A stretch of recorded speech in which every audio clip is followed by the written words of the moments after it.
ದರ್ಶನ್ ಕರಿಯರ್ನಲ್ಲಿ ಹಲವಾರು ಹಿಟ್ ಸಿನಿಮಾಗಳು ಬಂದಿವೆ, ಹಲವು ದಾಖಲೆಗಳನ್ನು ಕೂಡ ನಿರ್ಮಾಣ ಮಾಡಿವೆ. ಆದರೆ ಒಂದು ಸಿನಿಮಾ ಮಾತ್ರ ಅಭಿಮಾನಿಗಳ ಮನಸ್ಸಿನಲ್ಲಿ ಇನ್ನೂ ಅಪೂರ್ಣ ಕನಸಾಗಿ ಉಳಿದಿದೆ. ಆ ಸಿನಿಮಾ ಹೆಸರು ರಾಜಾ ವೀರ ಮದಕರಿ ನಾಯಕ. ದರ್ಶನ್ ಜೈಲಿನಲ್ಲಿರುವ ಮಧ್ಯೆ ರಾಜಾ ವೀರ ಮದಕರಿ ನಾಯಕ ಸಿನಿಮಾ ಬಗ್ಗೆ ಸಿಕ್ಕಾಪಟ್ಟೆ ಚರ್ಚೆ ನಡೀತಾ ಇದೆ. ದರ್ಶನ್ ಜೈಲಿನಿಂದ ಹೊರಬಂದ ನಂತರ ಮೊದಲಾಗಿ ಕೈಗೆತ್ತಿಕೊಳ್ಳುವ ಸಿನಿಮಾ ಆಗಬಹುದು ಎಂಬ ಮಾತು ಚಿತ್ರರಂಗದಲ್ಲಿ ಭಾರೀ ಸದ್ದನ್ನ ಮಾಡ್ತಾ ಇದೆ. ಈ ಸಿನಿಮಾವನ್ನ ಮಾಡ್ತಿರುವ ಹಿರಿಯ ನಿರ್ದೇಶಕ ಎಸ್.ವಿ. ರಾಜೇಂದ್ರ ಸಿಂಗ್ ಬಾಬು ಇತ್ತೀಚೆಗೆ ನೀಡಿದ ಸಂದರ್ಶನದಲ್ಲಿ ಮಹತ್ವದ ಸುಳಿವನ್ನ ನೀಡಿದ್ದಾರೆ. ರಾಜೇಂದ್ರ ಸಿಂಗ್ ಬಾಬು ಹೇಳಿದ ಪ್ರಕಾರ, ರಾಜಾ ವೀರ ಮದಕರಿ ನಾಯಕ ಸಿನಿಮಾ ನಿಂತಿಲ್ಲ, ಅದು ಕೇವಲ ತಾತ್ಕಾಲಿಕವಾಗಿ ನಿಲ್ಲಿಸಲಾಗಿದೆ ಅಷ್ಟೇ ಎಂದಿದ್ದಾರೆ. ಜೊತೆಗೆ ಸಿನಿಮಾದ ಮುಂದಿನ ಗುಟ್ಟನ್ನ ಕೂಡ ಬಿಚ್ಚಿಟ್ಟಿದ್ದಾರೆ. ಕೋವಿಡ್ ಮುನ್ನವೇ ಈ ಸಿನಿಮಾ ಭರ್ಜರಿಯಾಗಿ ಶುರುವಾಗಿತ್ತು. ನಿರ್ಮಾಪಕರಾಗಿ ರಾಕ್ಲೈನ್ ವೆಂಕಟೇಶ್ ಇದ್ರು.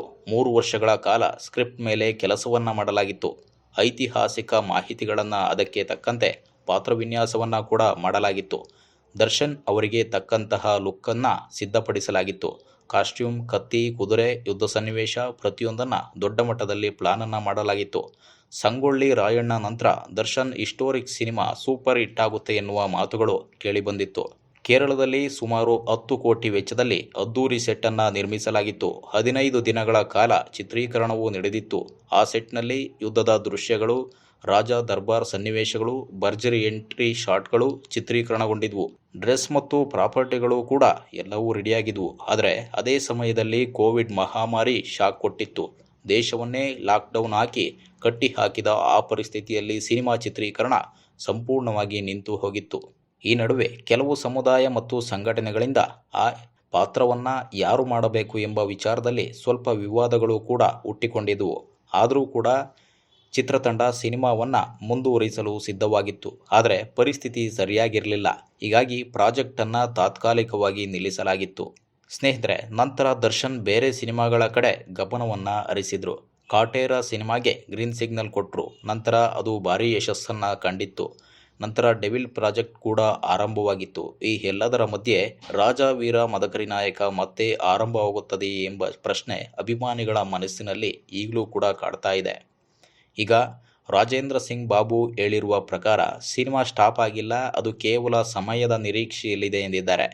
ಅವರು ಹೇಳಿದಂತೆ ಇಂತಹ ಐತಿಹಾಸಿಕ ಸಿನಿಮಾಗಳನ್ನು ಮಾಡಲು ಹೆಚ್ಚಿನ ಪ್ರಿಪ್ರೇಷನ್ ಬೇಕು, ಅದಕ್ಕೆ ಸಮಯವೂ ಕೂಡ ಬೇಕು. ದರ್ಶನ್ ಅವರ ಮನಸ್ಸಿಗೂ ಇದು ಹತ್ತಿರದ ಪ್ರಾಜೆಕ್ಟ್ ಆಗಿತ್ತು. ಅಭಿಮಾನಿಗಳು ಈ ಸಿನಿಮಾದ ಮೇಲೆ ಅಪಾರವಾದ ನಿರೀಕ್ಷೆಯನ್ನ ಇಟ್ಟಿದ್ದಾರೆ. ಕರ್ನಾಟಕದ ಇತಿಹಾಸದ ಮಹತ್ವದ ವ್ಯಕ್ತಿತ್ವವನ್ನ ಪರದೆಯ ಮೇಲೆ ಅದ್ದೂರಿಯಾಗಿ ತರುವ ಆಸೆ ತಂಡಕ್ಕಿದೆ ಎಂದಿದ್ದಾರೆ. ದರ್ಶನ್ ಜೈಲಿನಿಂದ ಹೊರಬಂದ ನಂತರ ಅವರ ಕಂಬ್ಯಾಕ್ ಯಾವ ರೀತಿಯಲ್ಲಿ ಇರಬಹುದು ಎಂಬ ಕುತೂಹಲ ಈಗಾಗಲೇ ಇದೆ. ಆ ಕಂಬ್ಯಾಕ್ ರಾಜಾ ವೀರ ಮದಕರಿ ನಾಯಕ ಮೂಲಕ ನಡೆದರೆ ಅದು ಕೇವಲ ಸಿನಿಮಾ ಕಂಬ್ಯಾಕ್ ಆಗುವುದಿಲ್ಲ, ಅದು ಭಾವನಾತ್ಮಕ ಕ್ಷಣವಾಗುತ್ತೆ. ಅಭಿಮಾನಿಗಳಿಗೆ ಅದೊಂದು ಹೆಮ್ಮೆ, ಕನ್ನಡ ಚಿತ್ರರಂಗಕ್ಕೆ ಅದು ಮೈಲಿಗಲ್ಲಾಗಿ ಸೃಷ್ಟಿಯಾಗುತ್ತೆ.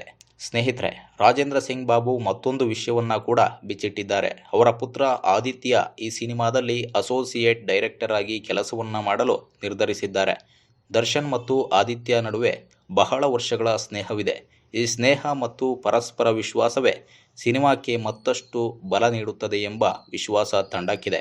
ಒಂದು ಶ್ರೇಷ್ಠ ಐತಿಹಾಸಿಕ ಕತೆ, ಶಕ್ತಿಶಾಲಿ ನಾಯಕನ ಪಾತ್ರ, ದರ್ಶನ್ ಅವರ ಭರ್ಜರಿ ಸ್ಕ್ರೀನ್ ಪ್ರೆಸೆಂಟ್, ಈ ಮೂರೂ ಸೇರಿ ಬಂದರೆ ಕನ್ನಡ ಚಿತ್ರರಂಗಕ್ಕೆ ಮತ್ತೊಂದು ಅದ್ದೂರಿ ಚಿತ್ರ ಸಿಗುವುದರಲ್ಲಿ ಎರಡು ಮಾತಿಲ್ಲ. ರಾಜಾ ವೀರ ಮದಕರಿ ನಾಯಕ ಕೇವಲ ಒಂದು ಸಿನಿಮಾ ಅಲ್ಲ, ಅದು ಒಂದು ಕನಸು, ಒಂದು ನಿರೀಕ್ಷೆ. ಕನ್ನಡ ಚಿತ್ರರಂಗಕ್ಕೆ ಒಂದು ಹೆಮ್ಮೆ ಆಗಲಿದೆ. ಸ್ನೇಹಿತರೆ, ರಾಜೇಂದ್ರ ಸಿಂಗ್ ಬಾಬು ಅವರ ಮಾತುಗಳು ದರ್ಶನ್ ಅಭಿಮಾನಿಗಳಲ್ಲಿ ಹೊಸ ಆಶಾಭಾವನೆಯನ್ನ ಮೂಡಿಸಿವೆ. ಇದು ದರ್ಶನ್ ಮತ್ತು ರಾಜಾ ವೀರ ಮದಕರಿ ನಾಯಕ ಸಿನಿಮಾದ ಕುರಿತ ಟ್ರೆಂಡಿಂಗ್ ಸುದ್ದಿ. ದರ್ಶನ್ ಜೈಲಿನಿಂದ ಹೊರಬಂದ ನಂತರ ಈ ಸಿನಿಮಾದಲ್ಲಿ ಆಕ್ಟಿಂಗ್ ಮಾಡ್ತಾರಾ ಅಥವಾ ಬೇರೆ ಯಾವುದಾದ್ರೂ ಪ್ರಾಜೆಕ್ಟ್ ಅನ್ನ ಕೈಗೆತ್ತಿಕೊಳ್ಳುತ್ತಾರಾ? ನಿಮಗೆ ಇದರ ಬಗ್ಗೆ ಏನನ್ಸುತ್ತೆ ಅನ್ನೋದನ್ನು ಕಮೆಂಟ್ ಮಾಡಿ. ಮುಂದಿನ ವಿಡಿಯೋದಲ್ಲಿ ಮತ್ತೊಂದು ಇಂಟ್ರೆಸ್ಟಿಂಗ್ ಸುದ್ದಿಯೊಂದಿಗೆ ಭೇಟಿಯಾಗೋಣ. ಧನ್ಯವಾದ.